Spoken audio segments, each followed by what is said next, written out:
पास शक्ति नहीं है तो आप पाल पोस नहीं सकते।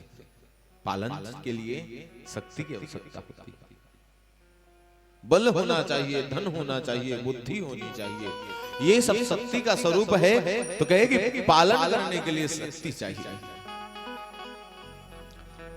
अंत काम कहे कि संहार करना, मिटाने के लिए भी शक्ति चाहिए।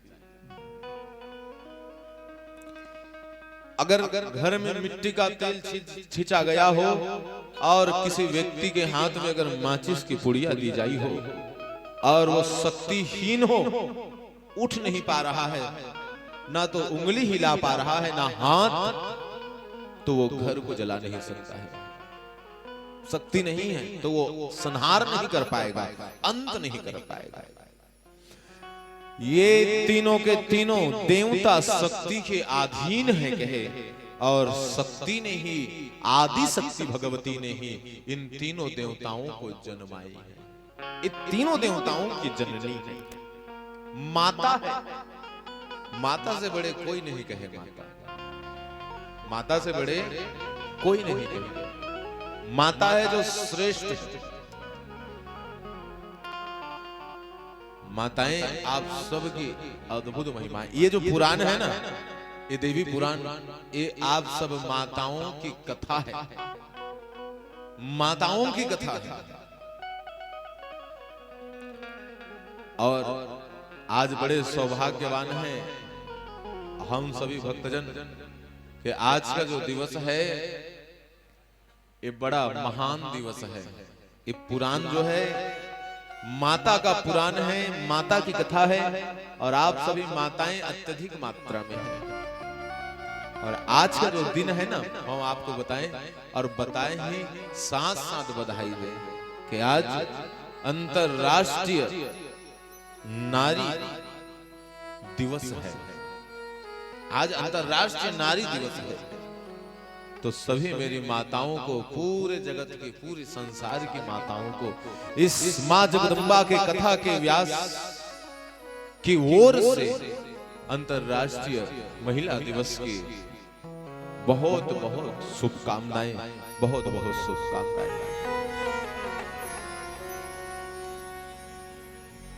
बड़े ही आज सौभाग्य का समय आया कि जगदम्बा की कथा आपके ग्राम में हो रही है। ये नारी के सशक्तिकरण के लिए यह कथा है। ये कथा आप पूरा श्रवण करेंगे ना, तब समझ में आएगा कि ये कथा तो सत्य में नारी की सशक्तिकरण, नारी को मजबूत कर देती है ये कथा। जब महिषासुर की कथा सुनेंगे ना, तब समझ में आएगा। जब शुंभ निशुंभ इत्यादि राक्षस की कथा सुनेंगे तो पता चलेगा कि नारी की महिमा क्या है। अभी आगे आप कथा सुनेंगे अनुसुईया माता की, नारी की महिमा बता रहे हैं। नारी में कितना बल है। सभी पुराणों में, सभी के सभी पुराणों में जो तारन तार है नारियों के लिए, उसे श्रीमद भागवत महापुराण, श्रीमद देवी भागवत महापुराण कहा है। महान है ये पुराण। ये नारी सशक्तिकरण करने के लिए इस पुराण की रचना की गई। और अत्यधिक संख्या में आप सभी माताएं ही विराजे हैं। तो मैं चाहता हूं कि आप सभी माताओं का सम्मान हो, और सम्मान यही है कि तालियों के साथ आप सब स्वयं के ही सम्मान करें। आप सबसे निवेदन की तालियों के साथ आज जो महिला दिवस है, इसके उपलक्ष्य में आप सभी माताओं को ताली बजा करके सुंदर अभिवादन करें। सभी से निवेदन की जोर से ताली बजाएंगे। प्रेम से दुर्गा मैया की जय, जय जय भवानी।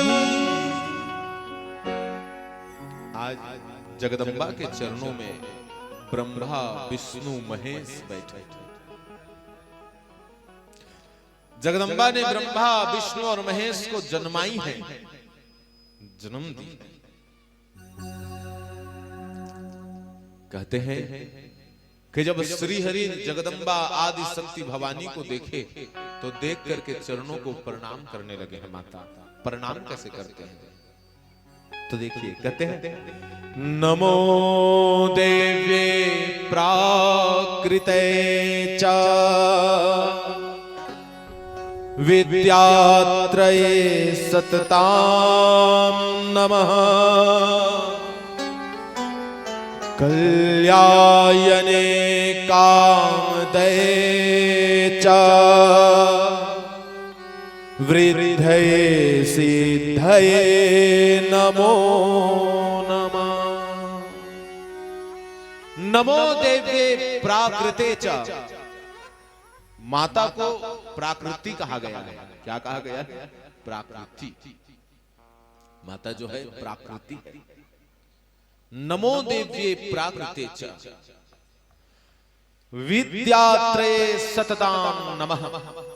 माता विद्या है और माता को कल्यायने कहा गया।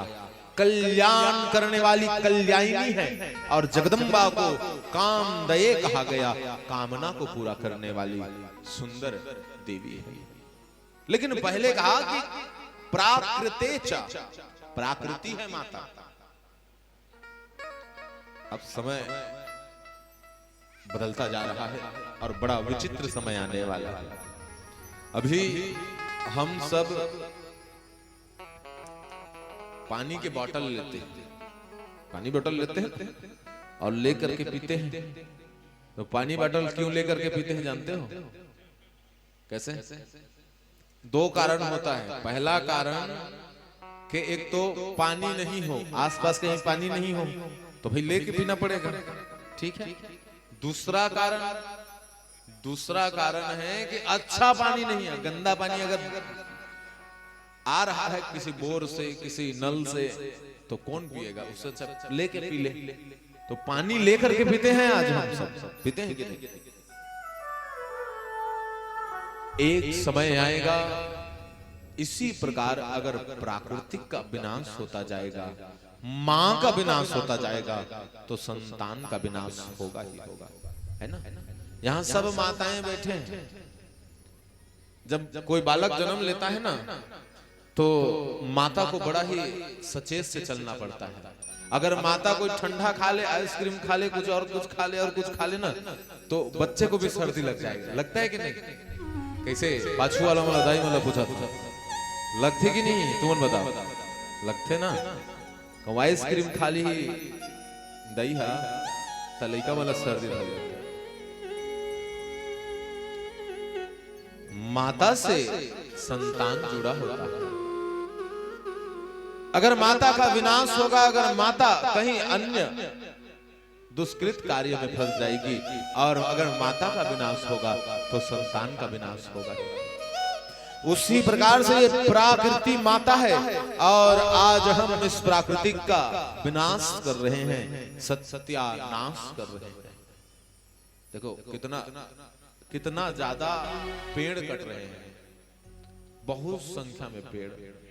अब आप सब खुद देख सकते हैं, आपके क्षेत्र में जंगल की अभी भी मात्रा है, फिर भी पूरा कम हो गया।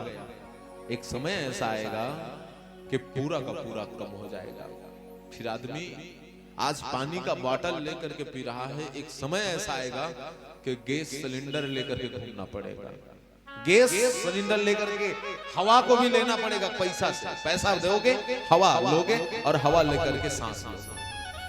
एक ऐसा टाइम आएगा, देख लेना, क्योंकि एक टाइम जगह जगह पानी रहता था, जगह जगह कुआं, नल और साफ पानी आता था। अब जगह जगह पानी बोतल है, लेना पड़ रहा है। आज हम फिर भी चेत तो नहीं रहे हैं, इसे भोग करके ही हम जानेंगे। आज भगवान श्री हरि इसी बात को कह रहे हैं कि वो प्राकृति है। कौन? वो मां आदि शक्ति प्राकृति है। अगर जगदम्बा की भक्ति करना हो तो प्राकृतिक की सेवा हो जाए, तो जगदम्बा की भक्ति मान चलना।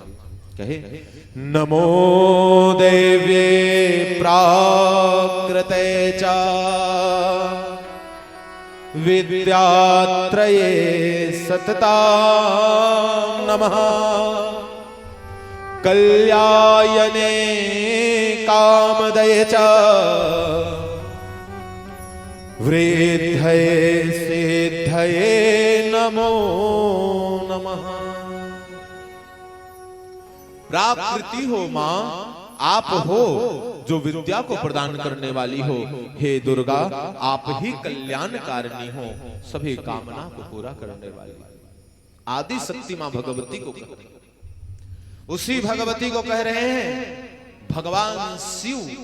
भगवान शिव वंदना करते हैं माता, कहते हैं त्वमसि भूः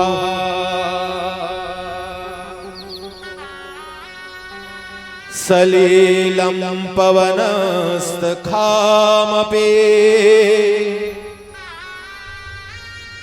वही गुणस्यता पुनः अग्नि सर्वत्र त्वामसि। तुम ही हो जगदम्बा जो जल के रूप में संसार में हो, तुम ही हो धरती माता, तुम ही हवा हो और तुम ही अग्नि का रूप हो। तुम ही अग्नि हो जगदम्बा, तुम ही अग्नि। ये पांचों तत्व तुम ही हो। भगवान श्री भोलेनाथ कह रहे हैं, सत्य बात है। मां आदि शक्ति ही धरती है। मां किसे कहा जाता है? चलो ठीक है, अब ये प्रश्न आप सबके लिए है कि मां किसे कहा जाता है, ये बताओ।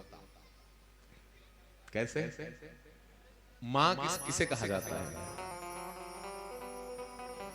अच्छा ये बताओ, मां के दो रूप होते हैं ना। एक रूप होता है जन्म देने वाली मां, ठीक है? ध्यान से सुनना, अगर कुछ नहीं बोलेंगे ना तो माइक भेजवाऊंगा, खड़ा करवाऊंगा मैं इस बार। मैं देख रहा हूं सबको कि कौन सुन रहे हैं, कौन नहीं सुन रहे, कौन सुन रहे हैं और कौन सुनने नहीं दे रहा है, ये भी देख रहा हूं। तो मैं ये प्रश्न है कि मां किसे कहा जाता है? एक मां होती है जन्म देने वाली और एक मां होती है पालने वाली। इसे मां कहा जाता है ना, जन्म देने वाली मां। तो ये धरती जन्म देती है, क्या जन्म देती है? फसल, भोजन। और भोजन जब जन्म देती है तब जाकर के हमारा पालन होता है। तो धरती क्या हुआ? मां। प्रेम से बोले धरती मैया के जय। सलीलम, सलीलम कहा। जल, जल जो है पालन करती है। जल पिएंगे ना तो तुरंत प्राण बच जाएगा। पालन करती है, तो ये भी क्या हुआ? मां ही हुआ है। पालन कर रही है ना। मां का मतलब जन्म देने वाले और एक मां का मतलब पालने वाले। पालने वाले को भी मां कहा जाता है और जन्म देने वाले को भी मां कहा जाता है। पवनस्तः, पवनस्त कहे मतलब हवा, वायु को कहा गया। तो ये वायु को हम सांस लेते हैं ना माता, तब हमारा रोज जन्म हो रहा है, रोज मर रहे हैं। जब सांस छोड़ देते हैं तो कुछ क्षण के लिए मर ही जाते हैं। मर जाते हैं कि नहीं? सांस छोड़े अगर दोबारा सांस न ले पाए तब क्या होगा? खत्म खेल, राम राम सत्य। अब सांस छोड़ देते हैं तो मर जाते हैं, फिर से लेते हैं तो फिर से जिंदा हो जाते हैं। तो जो जन्म दे करके फिर से वो जीवन दे देती है वो मां है। इसलिए भगवान शिव ने कहा कि जगदम्बा पवनस्तः, तुम पवन हो देवी, तुम मां हो। भगवान शिव ने कहा कि आप ही अग्नि हो और आप मां हो। अग्नि से भोजन का निर्माण होता है। अग्नि ही है जो पचा देती है भोजन को और जीवन प्रदान कर देती है। इसलिए अग्नि को मां कहा गया है। अग्नि मां है, जगदम्बा। प्रेम से बोले दुर्गा मैया के जय। आदि शक्ति भवानी के जय। जय जय भवानी।